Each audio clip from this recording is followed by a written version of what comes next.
मैं आपके सामने आंकड़े रख रहा हूं, उसके बाद हमारे बाकी मेहमानों के पास हम चलेंगे। ओपिनियन पोल की शुरुआत सबसे पहले करते हैं उत्तर छत्तीसगढ़ से, या सरगुजा का इलाका जिसको हम लोग मानते हैं, और यहां 14 सीटें हैं। आज अब 7 तारीख को, आज 4 तारीख हो गई, 2 दिन के बाद जहां पर मतदान होना है, आपको बता दें उसमें 20 सीटों पर मतदान होना है, और उसमें उत्तर छत्तीसगढ़ की ये 14 सीटें भी हैं। उसका सर्वे यहां सरगुजा, रायगढ़, कोरबा ये इलाके आते हैं, ये इलाके बनकर के बनता है उत्तर छत्तीसगढ़। 2018 में यहां की 14 सीटें कांग्रेस पार्टी ने जीत ली थी, तो आप समझिए पूरा स्वीप था, बीजेपी का स्कोर यहां पर 0 था।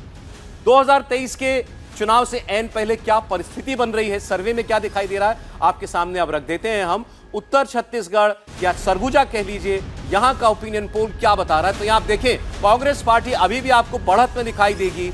10 सीटें इन 14 में से कांग्रेस पार्टी जीत सकती है, यह हमारा सर्वे बताता है। 4 सीटें भारतीय जनता पार्टी जीतती हुई दिखाई देती है अभी जब हम ये सर्वे कर रहे हैं तब। तो 4 और 10 ये अनुपात दिखाई दे रहा है भारतीय जनता पार्टी और कांग्रेस का। बीजेपी ने पिछली बार के अपने सबसे खराब प्रदर्शन को कुछ बेहतर किया है, 4 सीटों तक पहुंच रही है। कांग्रेस पार्टी को 4 सीटों का यही नुकसान होता हुआ हमें दिखाई दे रहा है, लेकिन अभी भी आप कह सकते हैं काफी मार्जिन से कांग्रेस पार्टी ही आगे है। मैं बाकी की जो दक्षिण छत्तीसगढ़ की 12 सीटें हैं वो भी आपके सामने रख देता हूं। तो इसके अलावा इसमें वो फर्स्ट फेज की सभी 20 सीटें शामिल हो जाएंगी। दक्षिण छत्तीसगढ़ यानी बस्तर के इलाके का ओपिनियन पोल भी आपकी स्क्रीन पर अब आने जा रहा है। ये 12 सीटें हैं देखिएगा, और यहां भारतीय जनता पार्टी 4 सीटें, कांग्रेस पार्टी 8 सीटें जीतती हुई दिखाई दे रही है। तो इसी के साथ आपके सामने अब 26 सीटों का ओपिनियन पोल जो है वो आ चुका है। 90 में से 26 सीटों का ओपिनियन पोल आपके सामने हम रख चुके हैं। कांग्रेस पार्टी 18 सीटों पर आगे दिखाई देती है, 8 सीटों पर भारतीय जनता पार्टी दिखाई दे रही। तो अभी आप गैप देखिए स्क्रीन पर, आपकी जो टैली चल रही है। ओपिनियन पोल ये मानता है कि इन 26 सीटों में 18 कांग्रेस और 8 भारतीय जनता पार्टी जीत सकती है। ये लोगों की राय से हमने ये डेटा ये कंपाइल किया है, सीटों में उसको परिवर्तित करें तो यह आंकड़ा सामने दिखाई देता है। तो आइए हमारे पॉलिटिकल मेहमानों के पास चलते हैं। मैं नितिन भंसाली जी से शुरुआत करना चाहूंगा।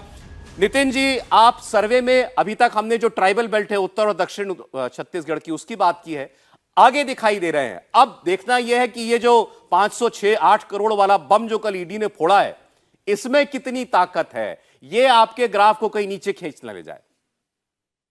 जी, छत्तीसगढ़ कांग्रेस की पटेल जी की सरकार अपने लोक कल्याणकारी योजनाओं और कार्यों को लेकर आप जनता के बीच है। आप देख सकते हैं 2018 के बाद जितने भी चुनाव हुए छत्तीसगढ़ में, उपचुनाव में, चाहे विधानसभा के उपचुनाव हुए, चाहे लोकल बॉडी के उपचुनाव में, नगर पंचायतों को हुए, सभी में कांग्रेस के प्रत्याशियों ने बम्पर जीत हासिल की। यहाँ पर आपका ओपिनियन पोल भी मैं देख रहा था, तो ओपिनियन पोल में मुझे ऐसा लगता है कि ये जो आप अभी सीटें बता रहे हैं, इससे कहीं ज्यादा सीटें हम यहाँ पर जीत रहे हैं। अभी वर्तमान में 90 विधानसभा के छत्तीसगढ़ में 71 विधायक कांग्रेस के मौजूदा स्थिति में है। तो हमने तो इस बार एक नारा दिया है, अब की बार 75 पार। हम तो 71 के ऊपर 75 पार की दिशा में लगातार काम कर रहे हैं। और जैसा कि मैंने कहा कि छत्तीसगढ़ राज्य में जो इन 5 वर्षों में लोक कल्याणकारी कार्य कांग्रेस की सरकार में हुए, हम उनको लेकर जनता के पीछे, जनता हाथों हाथ ले रही है और जन आशीर्वाद लगातार कांग्रेस को मिलता है और पुनः हम प्रचंड बहुमतों से 75। नहीं नितिन जी, आप कह रहे हैं कि ये ईडी के सीधे मुख्यमंत्री के ऊपर करप्शन का इल्जाम लगाने से 508 करोड़ रुपया उनको पहुंचाया, इस किस्म के आक्षेपों का कोई असर नहीं होगा जनता के मन पर। सौरभ जी, आपका नाम सौरभ शर्मा जी है, ठीक है। मैं कहता हूं मैंने आपको कल 10 करोड़ रुपए दिए, मैंने दिए आपको। क्या कोई भी व्यक्ति किसी के लिए भी बोल देगा कि मैंने पैसे दिए, किसी को पकड़ लोगे तो मान लेगा कोई? ईडी के प्रेस नोट को आप पढ़िए, उसमें लिख रहा है कि फलाना व्यक्ति पकड़ा है, फलाने व्यक्ति ने बोला कि इतने करोड़ रुपए हमने यहाँ की राज्य सरकार को दिए। पर उसने बोला, इन्होंने माना, पर नीचे में उन्होंने ईडी के प्रेस नोट पे आप देखिए एक लाइन और लिखी है कि जांच का विषय है। तो ये प्रेस नोट अभी जारी करने की क्या आवश्यकता थी? हर एक्शन आप देखिए, चाहे कांग्रेस का राष्ट्रीय अधिवेशन होता है छत्तीसगढ़ में तब ईडी के छापे पड़ते हैं, जब कोई इलेक्शन होता है तब ईडी के छापे पड़ते हैं। तो यहाँ पर जो है हम इलेक्शन बीजेपी और ईडी के साथ लड़े। ईडी छत्तीसगढ़ में नहीं, पूरे भारत में भारतीय जनता पार्टी की फ्रंटल ऑर्गेनाइजेशन के तौर पर यहाँ पर काम कर रही है। सारे आप देखिएगा न्यायालय में ध्वस्त हो जाएंगे। यूं हवाई बातें यदि ईडी कर रही है किसी के दबाव में। माननीय मुख्यमंत्री जी भूपेश बघेल जी ने पहले ही कहा था कि मोदी जी आ रहे हैं, अमित शाह आ रहे हैं, पीछे ईडी और आईटी आएगी, वो बिल्कुल सही हुआ। चले, तो अच्छा किसी ठीक है, को मनीष जी से उनकी प्रतिक्रिया ले लेते हैं। कांग्रेस पार्टी कह रही है ईडी भी काम ना आ पाएगी इस चुनाव में। मनीष जी, देखिए सौरभ जी, 2018 में छत्तीसगढ़ की जनता ने कांग्रेस को बहुमत दिया था विकास के लिए, और तमाम जो इन्होंने वादे किए थे उसके फेर में पड़कर छत्तीसगढ़ की जनता ने इनकी सरकार बनवाई थी। लेकिन 5 साल में हुआ क्या? तेंदू पत्ता के जो आदिवासी भाई हैं वो ठगे गए। पूरे छत्तीसगढ़ में भूपेश बघेल के संरक्षण में अपराध, नक्सलवाद और भ्रष्टाचार की फसल लहलाई। जिस तरीके से नक्सली घटनाएं सीमित हो गई थी, आज वो उग्र रूप से सामने है। अभी चुनाव के दौरान ही 3 हत्याएं हुई, आप लोगों ने दिखाया भी होगा, देखा भी होगा। जिस तरीके से छत्तीसगढ़ में यहाँ के दलित युवक नग्न परेड करते हैं और भूपेश बघेल के माथे पर सिकन नहीं आती है, तो ये कांग्रेस का चरित्र है।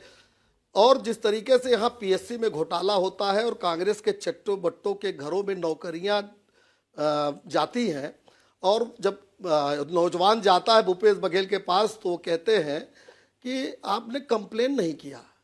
कितनी हल्की बात है, पीएससी का घोटाला सामने और मुख्यमंत्री कहते हैं कंप्लेंट करो।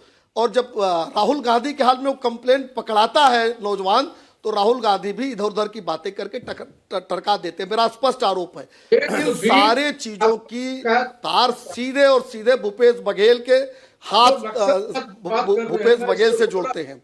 अभी ईडी की बात आ रही थी, मेरे कांग्रेस के मित्र अगर केवल नितिन जी सुन लीजिए एक बार, आप फिर जवाब दे दीजिएगा। आपने बोला वो सुन रहे थे, हैंडल चेक कर ले 2003 का डेटा भाई। देखिए बीच में नहीं बोलिए नितिन जी, सुन लीजिए, ये सुन करके मैं आपके पास आ जाऊंगा।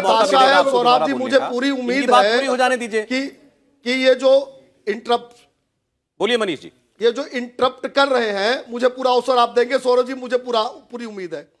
देखिए ये बौखलाहट है, और ये केवल प्रवक्ता में ही नहीं, भूपेश बघेल की पूरी बॉडी लैंग्वेज पिछले 15 दिनों में, उनकी जो भाषा है, जिस तरह से भाषा की शुचिता टूटी है, उससे दिख रहा है कि 3 दिसंबर को छत्तीसगढ़ की जनता कांग्रेस और भूपेश बघेल की बोरिया बिस्तर बांधने वाली है। और मैं कहता हूं, देखिए छत्तीसगढ़ लगभग 3 भाग में बटा हुआ है। आदिवासी क्षेत्र है जिनका मुख्य काम तेंदू का पत्ता, दूसरा भाग है कृषि जो ग्रामीण इलाके हैं, और तीसरा है शहरी भाग। जिस रायपुर में, मैं तो यहाँ 1 महीने से मैं भी घूम रहा हूँ, इस रायपुर में अगर आपका ये कैमरा भी चला जाए और पूछ ले 5 साल में 1 ईंट रखी गई हो, तो सौरभ जी पूछ लीजिएगा। और इसी तरीके से तेंदू के पत्ते के जो आदिवासियों का मुख्य काम है, उनको जिस तरह से ठगा गया, जिस तरीके से उनके बोनस को मारा गया, जिस तरीके से जो चरण पादुका योजना भारतीय जनता पार्टी सरकार चलाया करती थी, उसको भूपेश बघेल ने समाप्त कर दिया। और जिसके नाते से तमाम जो आदिवासी महिलाएं हैं वो गैंग्रीन की शिकार हुई हैं। उनको साड़ी भी हमारी सरकार दिया करती थी।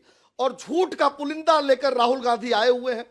2018 में इन्होंने कहा कि स्वास्थ्य बीमा के लिए 20 लाख देंगे, और 2023 में कहते हैं 10 लाख देंगे।